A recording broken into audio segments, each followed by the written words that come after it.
Assalamualaikum warahmatullahi wabarakatuh. Saya Anadia Aziza, NIM 1219008.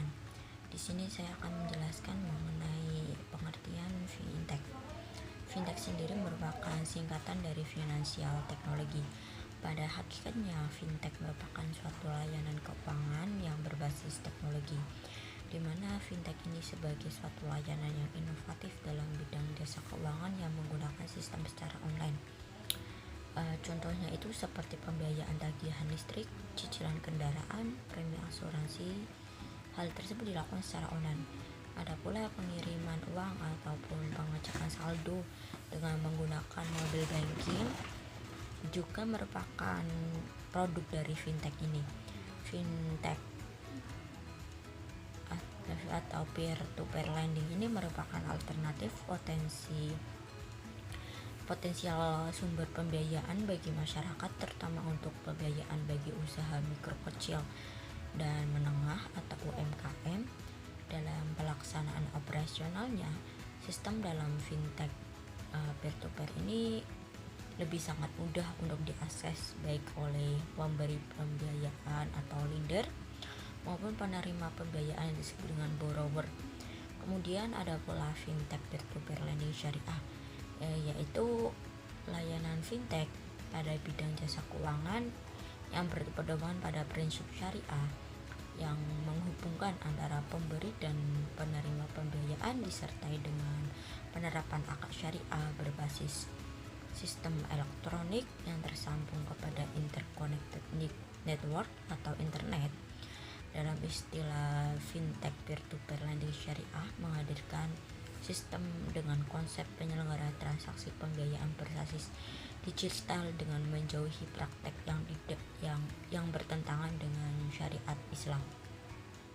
Adapun keuntungan dari yang didapatkan menggunakan fintech ini fintech syariah ini yaitu antara lain penerima pinjaman atau pembiayaan tidak perlu bertatap muka secara langsung dan kebutuhan finansial lebih mudah terpenuhi, serta sebagaimana umat muslim yaitu melakukan kegiatan keuangan berdasarkan pedoman dengan syariat Islam. Fintech telah memadu bank syariah dalam kecepatan dan akurasi dalam memproses data, operasi bisnis, dan pemasaran produk. Penerapan sistem informasi yang sangat berpengaruh pada industri perbankan, di mana penerapan sistem informasi pada industri perbankan merupakan salah satu industri yang paling tinggi tingkat ketergantungan pada aktivitas pengumpulan, pemrosesan, analisa, dan penyampaian laporan atau informasi yang diperlukan untuk memenuhi kebutuhan nasabahnya.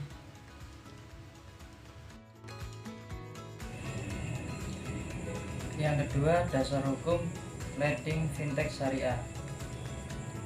Fintech peer-to-peer lending menurut Fatwa Dewan Syariah Nasional Majelis Ulama Indonesia nomor 117/DSN MUI 2/2018 dibolehkan dengan syarat sesuai dengan prinsip syariah. Ketentuan prinsip syariah yang dimaksud adalah: 1. Terhindar dari riba, gharar atau ketidakpastian, maisir atau spekulasi, tadlis atau menyembunyikan cacat, doror atau merugikan pihak lain, dan haram. Yang kedua, akad baku memenuhi prinsip keseimbangan, keadilan, dan kewajaran sesuai syariah dan peraturan perundang-undangan yang berlaku. Yang ketiga, akad yang digunakan selaras dengan karakteristik layanan pembiayaan seperti al-bai, ijarah, mudharabah, musyarakah, wakalah bil ujrah, dan qard. Yang keempat, terdapat bukti transaksi yaitu berupa sertifikat elektronik dan harus divalidasi oleh pengguna melalui tanda tangan elektronik yang sah. Yang kelima, transaksi harus menjelaskan ketentuan bagi hasil yang sesuai dengan syariah. Yang keenam, penyelenggara layanan boleh mengenakan biaya dengan prinsip ijarah. Dalam pelaksanaannya, fintech syariah harus sesuai dengan prinsip-prinsip ekonomi dalam ajaran agama Islam, juga diatur dalam Fatwa DSN MUI, yaitu pada Fatwa nomor 116/DSN-MUI-9/2017 tentang uang elektronik syariah, dan Fatwa nomor 117/DSN/MUI/2/2018 tentang layanan pembiayaan berbasis teknologi informasi berdasarkan prinsip syariah. Payung hukum fintech syariah juga berdasarkan Peraturan Otoritas Jasa Keuangan atau POJK Nomor 77 Tahun 2016 tentang layanan pinjam meminjam uang berbasis teknologi informasi. Aturan ini memang mengatur secara umum setiap jenis fintech P2P seperti fintech syariah dan konvensional. Namun, fintech syariah juga mengacu fatwa Dewan Syariah Nasional Majelis Ulama Indonesia atau DSN MUI nomor 117 tahun 2018 tentang layanan pembiayaan berbasis teknologi informasi berdasarkan prinsip syariah. Dengan adanya jenis pelayanan berbasis internet seperti fintech syariah, ini memiliki banyak manfaat, diantaranya membantu para pelaku UMKM menghindari adanya riba, memberikan keuntungan banyak pihak, prosesnya mudah, dan fintech syariah ini.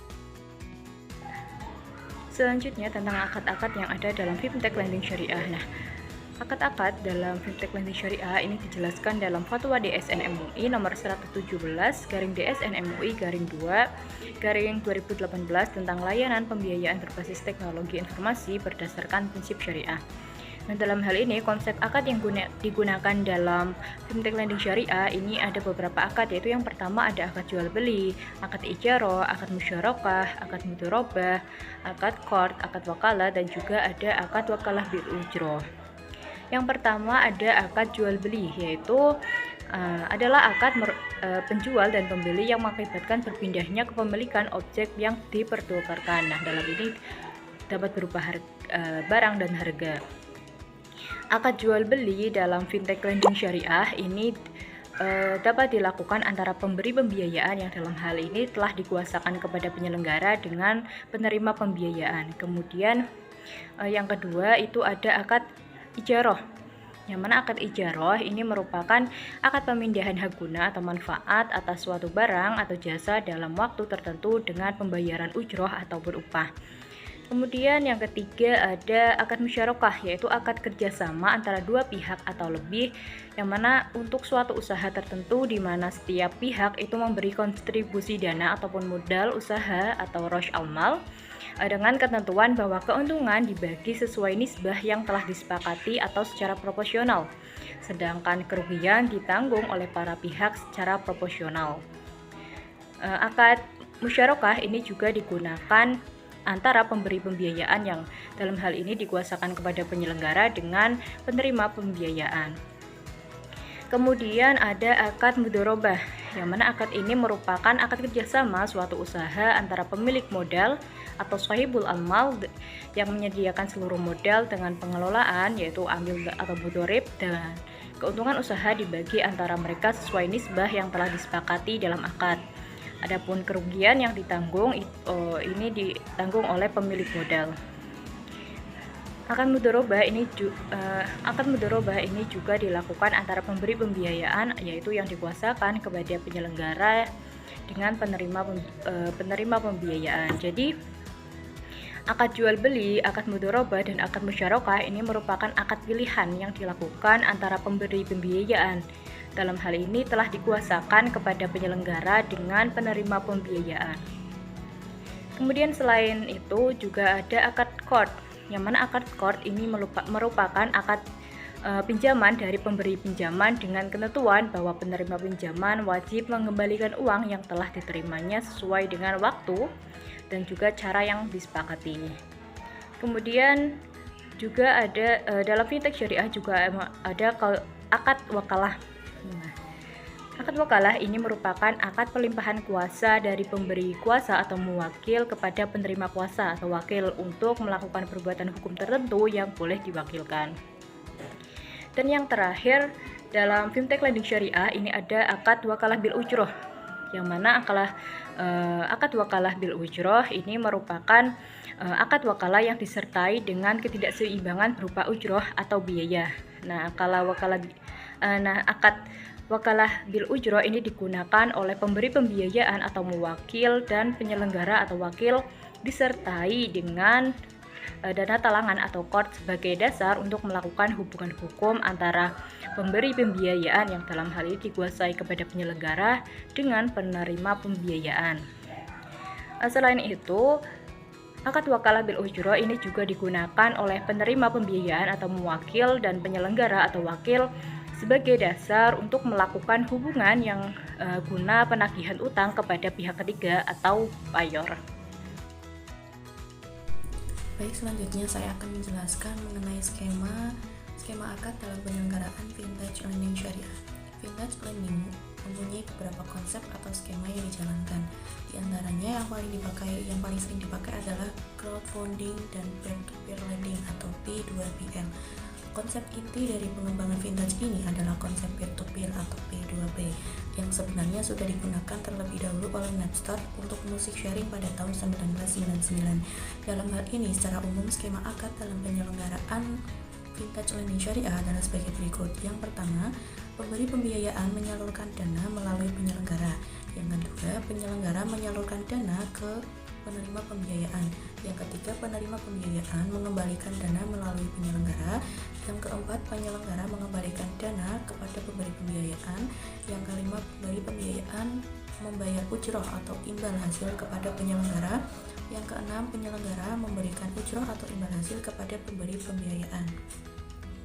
Selanjutnya, adapun mekanisme yang terdapat dalam penyelenggara vintage lending syariah adalah sebagai berikut. Yang pertama, mekanisme bagi pemberi pinjaman. Setelah pemberi pinjaman melakukan pendaftaran dan telah diverifikasi oleh platform peer-to-peer lending pilihan, pemberi pinjaman akan menganalisis pinjaman berdasarkan informasi yang tertera di fact sheet yang disediakan oleh platform peer-to-peer lending tersebut. Pemberi pinjaman pun kemudian menentukan jumlah pendanaan pada tawaran peminjaman yang dipilih dan diminta untuk mentransfer sejumlah uang ke akun pemberi pinjaman sesuai dengan jumlah pendanaan yang diinginkan. Jika selama masa funding period pinjaman berhasil didanai, maka dana dari berbagai pemberi pinjaman akan disalurkan oleh perusahaan penyedia layanan peer-to-peer lending ke peminjam. Yang kedua, mekanisme bagi peminjam. Setelah peminjam melakukan pendaftaran di platform peer-to-peer lending syariah pilihan, peminjam akan melengkapi dan melampirkan informasi serta dokumen yang dibutuhkan pada aplikasi pinjaman.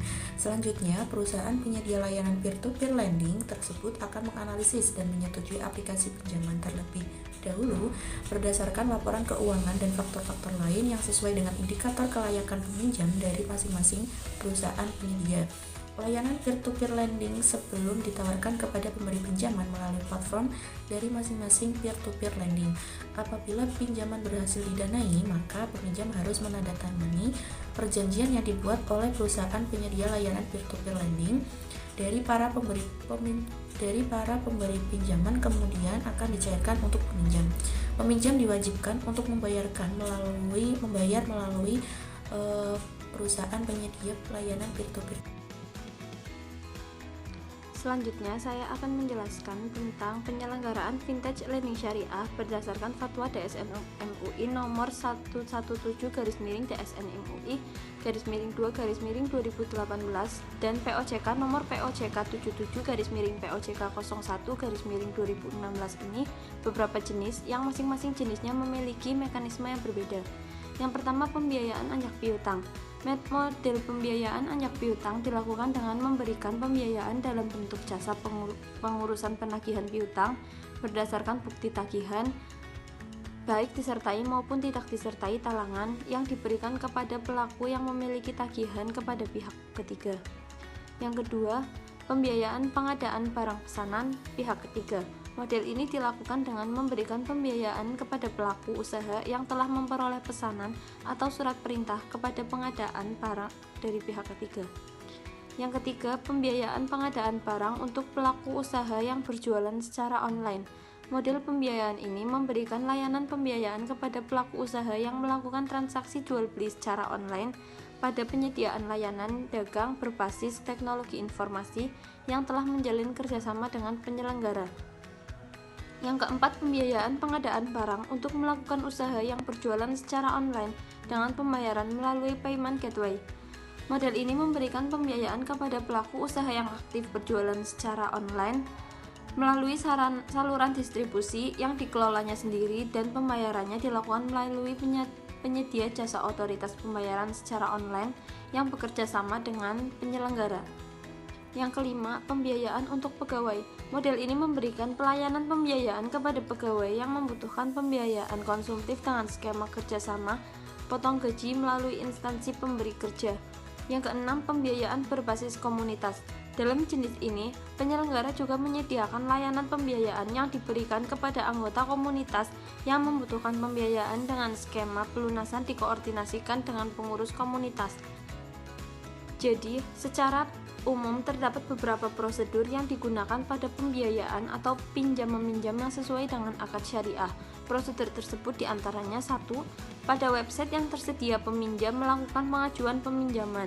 Yang kedua, barang identitas peminjam dikirim melalui website. Yang ketiga, pengirim dokumen yang dibutuhkan sesuai dengan kebutuhan pembiayaan.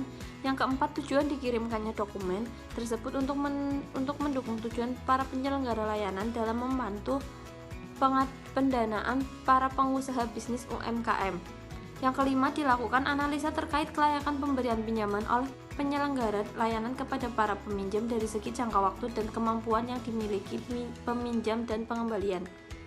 Yang keenam, setelah mengeluarkan hasil analisa dan masuk kategori layak diberikan pinjaman, penyelenggara memberi informasi kepada pemberi pinjaman bahwa terdapat pihak yang mengajukan pinjaman yang layak diberikan pinjaman serta setiap melakukan akad pinjam-meminjam. Yang ketujuh, akad pembiayaan dilakukan antara penerima pinjaman dan pemberi pinjaman dengan skema Al-Qard. Pemberi pinjaman memberikan pinjaman atas tagihan yang diberikan dilanjutkan dengan akad wakalah bil ujrah. Pemberi pinjaman mewakilkan pada penyelenggara layanan untuk melakukan pengurus atas tagihan yang diberikan oleh peminjam. Yang kedelapan, peminjam memberikan jaminan berupa tagihan serta giro sesuai tanggal jatuh tempo pinjaman. Dan yang terakhir, pinjaman dicairkan melalui rekening virtual penerima pinjaman pada bank yang sudah ditunjuk dan bekerja sama dengan penyelenggara layanan. Sekian penjelasan dari kelompok kami. Wassalamualaikum warahmatullahi wabarakatuh.